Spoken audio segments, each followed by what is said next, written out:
Excellence agriculture अकॅडमीच्या YouTube चॅनलला आपल्या सर्वांचं सहर्ष स्वागत आहे.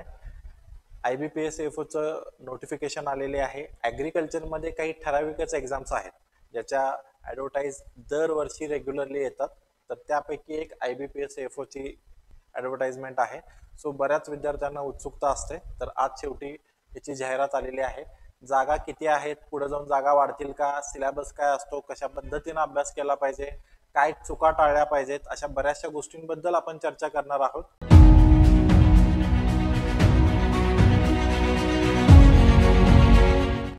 सो सगळ्यात महत्वाचं इम्पॉर्टंट डेट्स कुठल्या कुठल्या आहेत बघा. तुम्ही आज 1 तारीख तर 1 तारखेपासून 21 ऑगस्ट पर्यंत फॉर्म भरू शकता, रजिस्ट्रेशन करू शकता आणि पेमेंट करू शकता.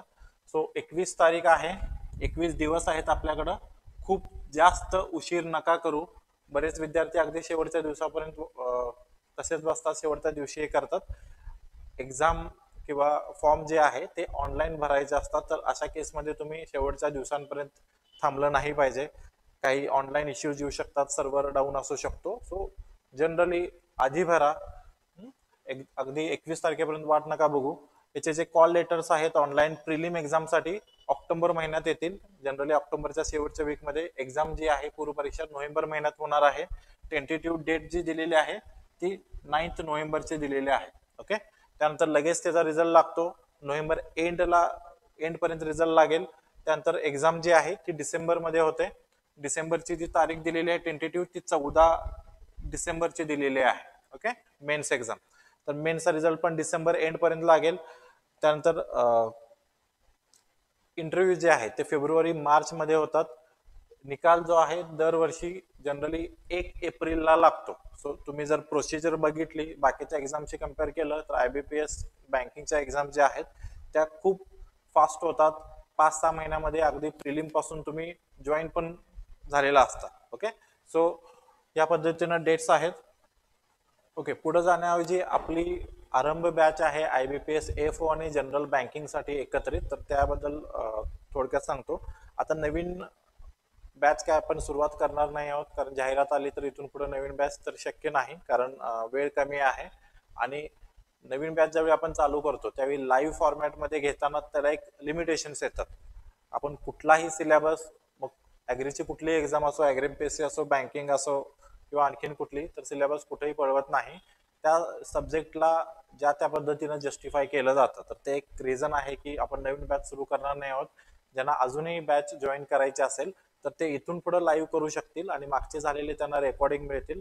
त्यांचे काही डाऊट्स असतील तर ते फोनवरून किंवा क्लासरूमला येत असतील तर फॅकल्टीची डिरेक्टली संपर्क साधू शकतात किंवा ऑनलाईन विद्यार्थी फोनवरून येऊ शकतात.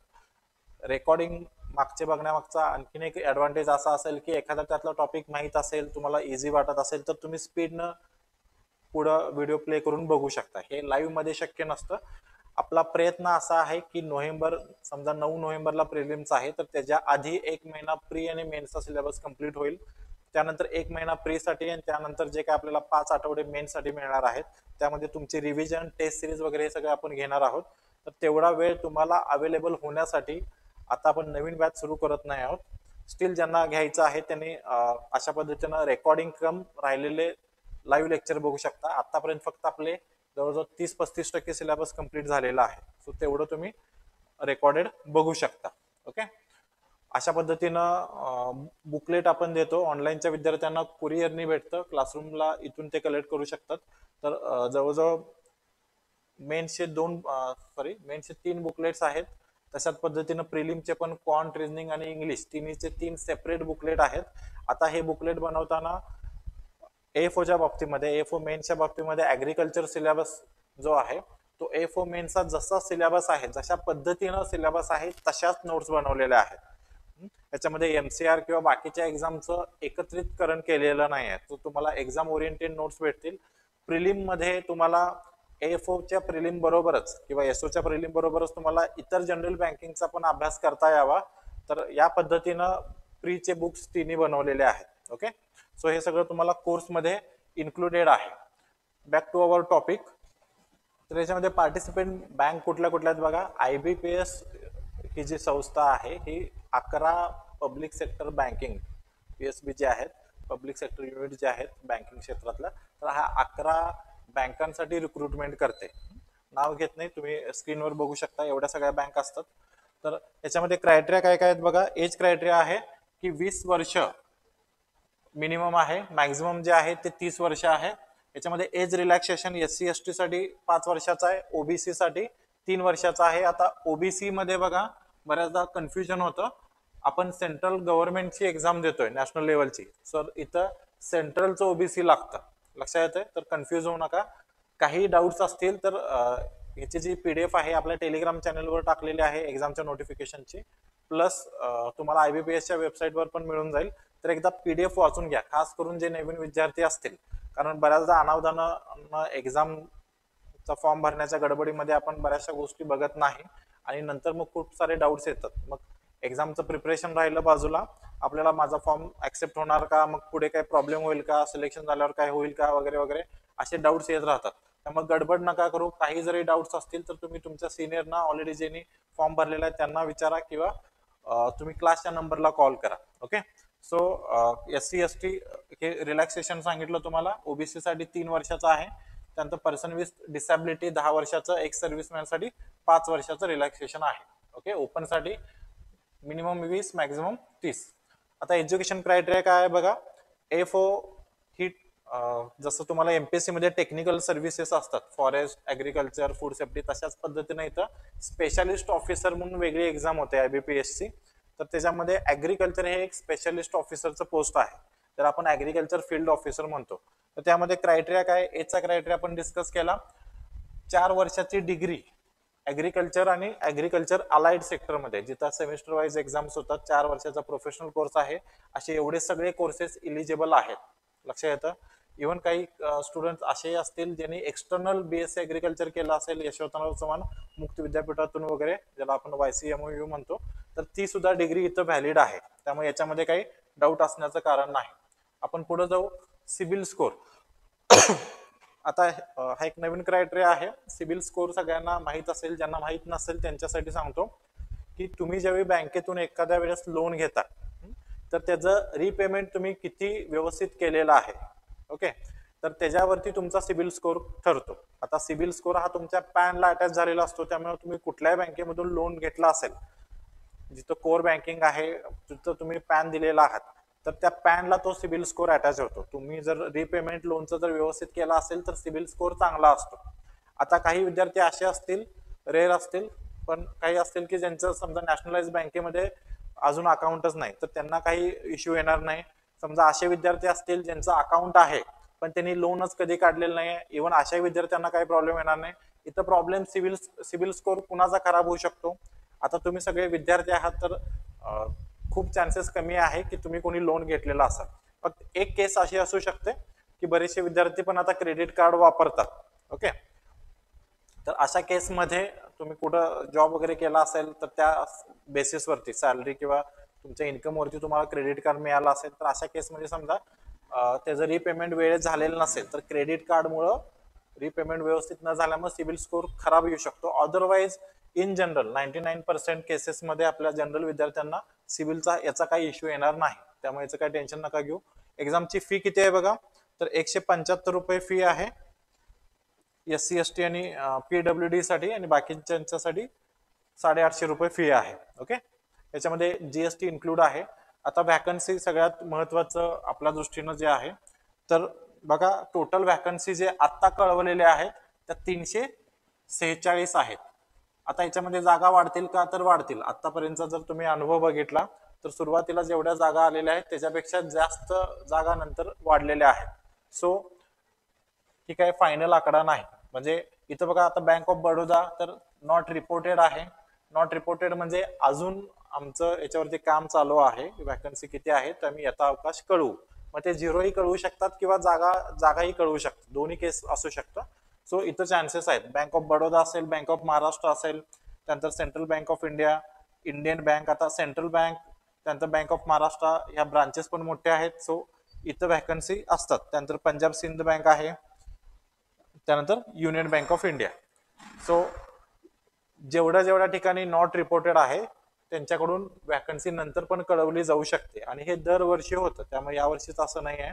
तुम्ही बघितलं तर साधारणपणे 50% ते अगदी 100% पण जागा वाढलेल्या आहेत. त्यामुळे वॅकन्सी कमी आहेत, अभ्यास करू काय नको वगैरे या डाऊटफुल मध्ये राहू नका. समजा तुम्हाला नंतरच्या वाढलेल्या जागा धरून पण जर तुम्हाला कमी वाटत असेल तर एवढंच लक्षात ठेवा की आयडियल सिच्युएशन कधीच नसणार आहे. तुम्हाला एका पोस्टसाठी एफर्ट्स घ्यायचे आहेत. ओके, तर तुम्ही प्रत्येक वेळी म्हणत असाल की आयडियल सिच्युएशन आल्यानंतरच मी अभ्यास करेन, तर तसं कधीच होणार नाही. हे म्हणजे कसं होईल की रस्त्यावरचे सगळे सिग्नल ग्रीन झाल्यानंतरच मी घरातून बाहेर पडेन, तर तसं कधीच होणार नाही. तुम्हाला 346 आता जागा आहेत, याच्यानंतर काही वाढणार आहेत. तर तुम्हाला अभ्यास एका ठराविक पद्धतीने केला. IBPS एफओ चे पेपर याच्या अगोदर खूप वेळा झालेले आहेत. एक ठराविक स्ट्रॅटेजी तुम्ही सिनियरना वगैरे विचारला जे सक्सेसफुल झालेले आहेत, एक ठराविक स्ट्रॅटेजी धरून तुम्ही अभ्यास केला तर तुमचे सिलेक्शन व्हायचे चान्सेस खूप वाढतील. पुन्हा याच्यामध्ये आणखीन एक गोष्ट अशी आहे की तुम्ही फक्त एफओच करत बसला तर मग इथं रिस्क आहे. रिस्क इन द सेन्स, समजा या वर्षी नाही झालं तर पुन्हा पुढच्या वर्षी 1 वर्ष तुम्हाला थांबावं लागेल. तर तुम्ही अभ्यास करतानाच जनरल बँकिंग प्लस एफओ असं करत असाल, किंवा एफओ प्लस ऍग्रिकल्चरचे जेवढ्या एक्झाम्स आहेत, मग इन्शुरन्स रिलेटेड असतील किंवा cotton corporation, food safety officer food corporation of India FCI असेल, नाबार्ड असेल, अशा एक्झाम कंबाईन करत असाल जिथं ऍग्री सिलेबस आहे किंवा ऍग्री ग्रॅज्युएट लागतात, तर तुमचं जी रिस्क आहे ती डिवाइड केली जाते. 1 वर्ष तुम्ही फुल टाइम एफओचा अभ्यास केला तर पुन्हा समजा दुर्दैवाने नाही झालं तर पुन्हा पुढच्या वर्षासाठी 1 वर्ष अभ्यास करायची गरज नसते. तर अशा ठिकाणी तुम्ही दुसऱ्या एक्झामला डायव्हर्सिफाय करू शकता, म्हणजे कुठे ना कुठेतरी सिलेक्शनचे चान्सेस वाढतील किंवा सगळ्या एक्झामच्या मिळून नंबर ऑफ वॅकन्सी वाढतील. त्यामुळं रिझन्स आपण देत बसलो की वॅकन्सी कमी आहेत हे आहेत, तर मग कधीच नाही होणार, लक्षात घ्या. ओके, सो पुढे जाऊ. एक्झामिनेशन सेंटर कुठे असतात? आता महाराष्ट्रामध्ये कुठे कुठे सेंटर असतात बघा. प्रिलिमच्या बाबतीमध्ये अमरावती, छत्रपती संभाजीनगर, चंद्रपूर, जळगाव, कोल्हापूर, लातूर, त्यानंतर मुंबई, ठाणे, नवी मुंबई, MMR हे सगळे म्हणून एक सेंटर असेल. त्यानंतर नागपूर, नांदेड आणि नाशिक, पुणे. तर एवढे प्रिलिमला सेंटर असतात. मेन्सला थोडे सेंटर कमी होतात. छत्रपती संभाजीनगर, मुंबई, नागपूर आणि पुणे असं 4 सेंटरला मेन्स एक्झाम होते. ओके, पुढे आपण जाऊ. एक्झामचा पॅटर्न काय बघा. आता ऑलरेडी ज्यांनी दिलेले आहे त्यांना हे माहित असेल, नवीन विद्यार्थ्यांच्यासाठी सांगतोय की याच्यामध्ये प्रिलिम जी एक्झाम आहे ती क्वालिफाईंग असते. त्याचं ऍक्च्युअली मेरिट नंतर धरलं जात नाही. मेरिट फक्त मेन्स आणि तुमच्या इंटरव्ह्यूचं धरलं जाईल. मग प्रिलिमचं महत्व काय आहे? तर प्रिलिमचं महत्व याच्यासाठी की साधारणपणे 1:25 एक रफली सांगतोय अंदाज, फक्त कॉम्पिटिशन येण्यासाठी एवढंच असलं पाहिजे असं नाही. एक जर पद असेल तर साधारणपणे 25-26च्या आसपास प्रिलिम मधून क्वालिफाय मेन्सला क्वालिफाय केलं जातं. ओके, तर इथं बघा, इथंच तुमचं कॉम्पिटिशन बरंचसं कमी होणार आहे. जसं मागच्या वेळी पण तुम्हाला सांगितलं की बऱ्याचशा विद्यार्थ्यांना प्रिलिम निघाल नाही, ऑलरेडी त्यांनी 2-3 एफओच्या मेन्स दिल्या होत्या.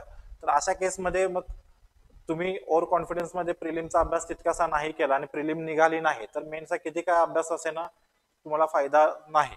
याच्या उलट तुम्ही प्रिलिमचा चांगला अभ्यास करत असाल तर मेन्सला असे खूप केसेस असतील की ज्यांचा चांगला मेन्सचा अभ्यास असून सुद्धा प्रिलिम निघणार नाहीये. तर त्या कंपॅरिझन मध्ये मेन्सला कॉम्पिटिशन कमी असणार आहे.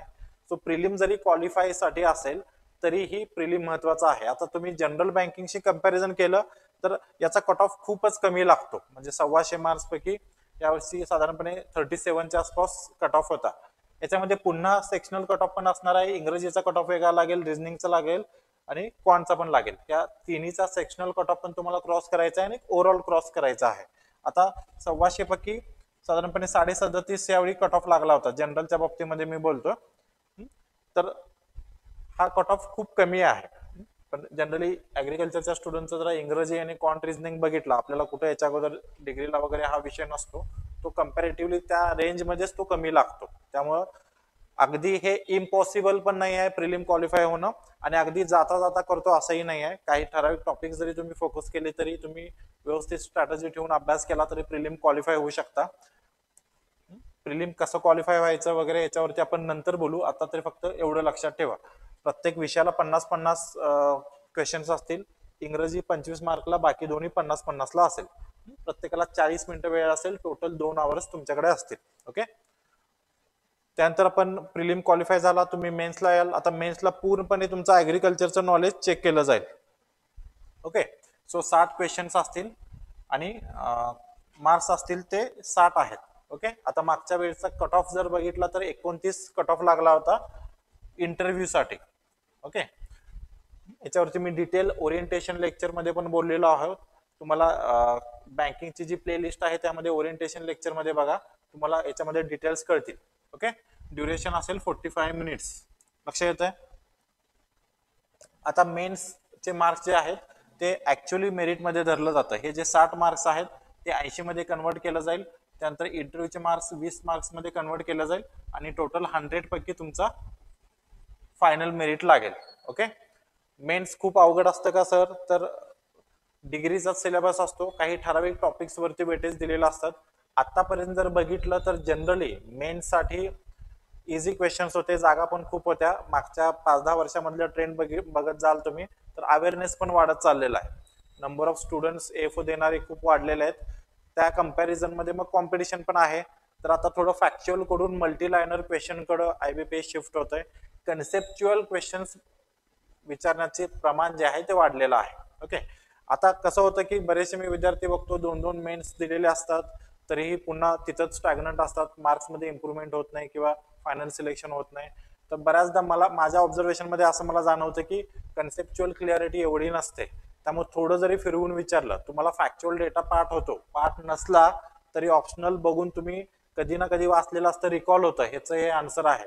पण कन्सेप्टच्या बाबतीमध्ये तसं नाही आहे. थोडं जरी ट्विस्ट केलं तर आपण गोंधळून जातो, आपल्याला एक्झॅक्टली कळत नाही की काय आन्सर लिहावं. ओके, सो कन्सेप्च्युअल क्लिअरिटी वरती भर द्या. येणाऱ्या काळात सुद्धा अशाच पद्धतीने एक्झाम होत राहील, कारण शेवटी कॉम्पिटिशन जास्त आहे तर काहीतरी फिल्टर लावला पाहिजे. मग कन्सेप्ट वरती प्रश्न विचारले तर बरेचसे विद्यार्थी गोंधळतात. ओके, तर ती काळजी घ्या.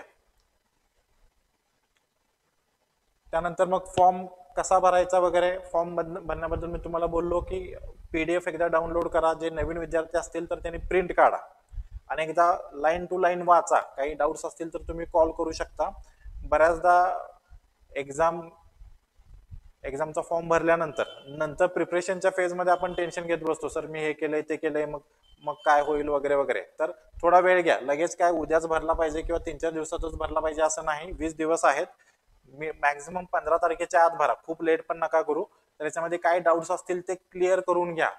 अपलोड करत असताना फोटोची साईज काय पाहिजे, त्याचं पिक्सल किती पाहिजे, हे सगळं दिलेलं आहे. ओके, त्यामुळे पीडीएफ एकदा व्यवस्थित वाचा. याच्यावरती एखादा सेपरेट व्हिडिओ जर शक्य असेल तर मी बनवेन. त्यानंतर सेकंड पॉइंट येतो बँकेचा प्रेफरन्स कशा पद्धतीनं भरायचा. आता याच्यामध्ये बरेचसे पॉइंट्स असतील की समजा तुमच्या होम स्टेटमध्ये, आता महाराष्ट्राच्या बाबतीमध्ये बघितलं तर लीड बँक कुठली आहे, कारण बऱ्याच लोकांना आपल्या स्टेटमध्येच पोस्टिंग पाहिजे असेल तर मग लीड बँक ही कॉन्सेप्ट वापरली जाते. आपल्या डिस्ट्रिक्ट आणि आजूबाजूला जी लीड बँक असेल त्याचे ब्रांचेस जास्त असणार आहेत, साहजिकच मग पोस्टिंग महाराष्ट्रात होण्याची शक्यता जास्त. काही ठिकाणी करिअर ग्रोथचं क्रायटेरिया लावला जातो. ओके, काही बँकेमध्ये करिअर प्रमोशन्स खूप फास्ट होतात, काही बँकेची ट्रान्सफर पॉलिसी थोडी फेवरेबल आहे. तर बरेचसे क्रायटेरियाज आहेत. तुम्ही तुमच्या सिनियरना जे ऑलरेडी देत असतील किंवा सिलेक्ट झाले असतील तर त्यांच्याशी थोडी चर्चा करू शकता. आता जनरली आताच्या ऍडमध्ये 2च आता तरी वॅकन्सी सध्या आहेत. तर एक आहे पंजाब नॅशनल बँक आणि दुसरी युको. तर पंजाब नॅशनल बँकेची transfer policy, promotion, career growth खूप चांगली आहे. एसबीआय नंतर सगळ्यात मोठी बँक पंजाब नॅशनल बँक आहे. त्यामुळे तुम्ही कन्सिडर करू शकता. पण बँक प्रेफरन्स भरण्याआधी थोडं स्वतःचं लॉजिक तपासून बघा. जे सिनियर्स असतील किंवा त्या क्षेत्रातले एक्सपिरियन्सड असतील तर त्यांच्याशी चर्चा करा. कारण मागच्या वेळी मी इंटरव्ह्यू घेताना बऱ्याच लोकांना विचारायचं की हे प्रेफरन्स का दिलेत, नाही मग असंच दिलेत. ओके, मग हे फर्स्ट का, हे सेकंड का, त्याचंही उत्तर देता येत नाही. तर उद्या असं नको की माझं सिलेक्शन झालं, मला चॉईसची बँक पण मिळू शकली असती पण मी प्रेफरन्स व्यवस्थित नव्हता दिला वगैरे. सगळ्या बँका सेमच असणार आहेत. पेमेंटमध्ये पण खूप काही फरक पडत नाही. पण ट्रान्सफर पॉलिसी आणि ह्याच्यामध्ये प्रमोशन मध्ये फरक पडू शकतो. पुन्हा प्रायव्हेटायझेशनचा एक मुद्दा आहे.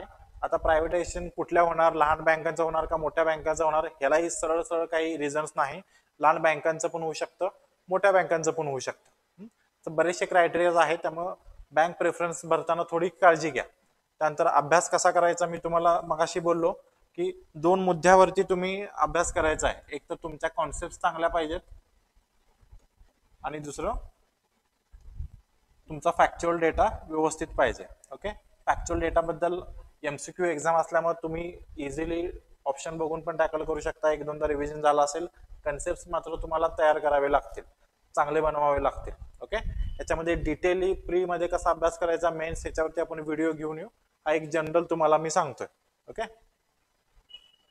सो इथपर्यंत आहे. काही डाऊट्स असतील तर कमेंट बॉक्समध्ये लिहू शकता किंवा दिलेल्या नंबरवरती फोन करू शकता. आपलं टेलिग्राम चॅनल आहे एक्सलन्स ॲग्री म्हणून, एक्सलन्स_ॲग्री, तर ते जॉईन करू शकता. मोबाईल नंबर दिलेला आहे.